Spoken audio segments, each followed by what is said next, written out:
प्रभु श्री चरणों में कोटि कोटि प्रणाम करती हूँ। आप सभी को प्रणाम, जय गुरु। आज महा एकादशी का दिन है और इस एकादशी के दिन में आप सभी के लिए ढेर सारी शुभ व मंगल कामनाएं प्रार्थना करती हूँ। प्रभु श्री चरणों में ये बात कहना चाहती हूँ कि हम सभी को प्रभु जी इतनी ताकत दे कि प्रभु जी की बातों को हम अपने जीवन में, चाहे जितनी भी विषमताएं क्यों ना आए, उन विषम परिस्थितियों में भी अपने आप को प्रभु श्री चरणों से हम जोड़े रखें। उनकी बातों को मान के अपने जीवन में हम चलते रहें। उन्हें लक्ष्य करके चलना ही हमारे जीवन का परम उद्देश्य है, परम धर्म है, परम कर्तव्य है। ये सोच के अपने इस जीवन को उनके श्री चरणों में न्योछावर करके चलते रहें। आज एकादशी का दिन है, इसलिए ठाकुर जी की एक वाणी आप सभी से कहना चाहती हूँ।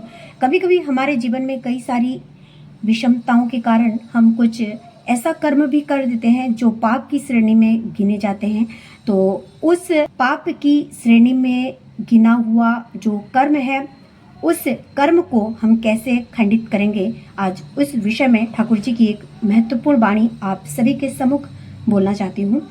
यदि पाप किए हो तो कातर कंठ से उसे प्रकाश करो, शीघ्र ही सांत्वना पाओगे। सावधान, संकीर्णता या पाप को गोपन न रखो, उत्तरोत्तर वर्धित होकर अति शीघ्र तुम्हें अधपतन के चरम में ले जाएगा। अंतर में जिसे गोपन करोगे वही वृद्धि पाएगा। परम आराध्य ने हमें जीने के कौशल सिखाए हैं। हमें किस तरह से जीना चाहिए अपने जीवन में, किस तरह से आगे बढ़ना चाहिए, किस तरह से लोगों के साथ में व्यवहार करना चाहिए। हमारा आचरण व्यवहार, हमारी जो प्रभु श्री चरणों के प्रति निष्ठा हो, भक्ति हो, वो कैसी हो, कैसा समर्पण हम अपने जीवन में लाएं, ये सब प्रभु जी की वाणियों में, एक से एक वाणियों में हम सभी को मिलेगा। क्योंकि ठाकुर जी ने ऐसा कोई भी विषय नहीं है जिससे हमको अवगत नहीं कराई है। इसीलिए जीवन की हर समस्याओं का तोड़ यदि हम चाहते हैं तो वो तोड़ प्रभु जी के श्री चरणों को धर के ही हमें मिल सकता है और उनकी बातों को, आज्ञाओं को मान के हम अपने जीवन को सार्थक, सफल, उन्नत और आनंदित कर सकते हैं।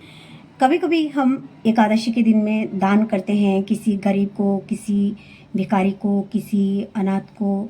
तो कभी कभी इसका अहंकार हमारे अंदर आ जाता है। तो दान करने के बाद हमारा अंतर्मन कैसा होना चाहिए या किन भावनाओं से हमें परिपूर्ण रहना चाहिए, तो उस विषय में ठाकुर जी की एक महत्वपूर्ण वाणी आप सभी से कहना चाहती हूँ। दान करो किंतु दीन होकर, बिना प्रत्याशा के। तुम्हारे अंतर में दया का द्वार खुल जाए। दया के हिसाब से किया गया दान अहंकार का ही परिपोषक है, जो कातर भाव से तुम्हारा दान ग्रहण करते हैं। गुरु रूप में वे तुम्हारे हृदय में दया भाव का उद्बोधन करते हैं। अतएव कृतज्ञ रहो। जिसे दान दोगे उसका दुख अनुभव कर सहानुभूति प्रकाश करो। साहस दो, सांत्वना दो, साध्यानुसार यत्न के साथ दो। प्रेम के अधिकारी बनोगे, दान सिद्ध होगा। दान करके जितना प्रकाश न करो उतना ही अच्छा। अहंकार से बचोगे। याचक को लौटाओ नहीं, अर्थ नहीं तो सहानुभूति, साहस, सांत्वना, मधुर बातें जो भी एक दो, हृदय कोमल होगा।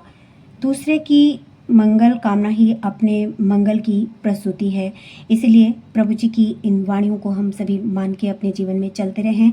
उनकी वाणियों को मानना हमारे जीवन का परम लक्ष्य हो, परम उद्देश्य हो, तभी हम अपने इस मानव जन्म को साकार कर सकते हैं, सार्थक कर सकते हैं। आप सभी से कहना चाहती हूँ, यदि आप में से कोई मेरे इस चैनल में नए हैं तो कृपया मेरे इस चैनल को सब्सक्राइब कर दें, ताकि ठाकुर जी की इन महत्वपूर्ण बातों को और कोई जान सके और अपने जीवन को उन्नत और आनंदित कर सके। क्योंकि प्रभु श्री चरणों से यदि कोई वंचित रहता है तो अपने जीवन में उन्नत भी नहीं हो सकता। इसीलिए आप सभी मुझे आशीर्वाद स्वरूप सब्सक्राइब करें और जय गुरु लिख के मेरा आत्मबल बढ़ाएं, ताकि प्रभु जी के कार्यों को बहुत सुंदर तरीके से मैं करती रहूं, यूं ही जीवन भर करती रहूं। आप सभी के लिए बहुत सारी शुभ मंगल कामनाएं आज मैं करती हूँ। आज महा एकादशी का दिन है। आप सभी के जीवन की शुभ, मंगल और उन्नत और आनंद की महत्वपूर्ण प्रार्थनाएं प्रभु श्री चरणों में करते हुए आज यहीं आप सभी से विदा लेना चाहूँगी। आप सभी को प्रणाम। जय गुरु। वंदे पुरुषोत्तमम।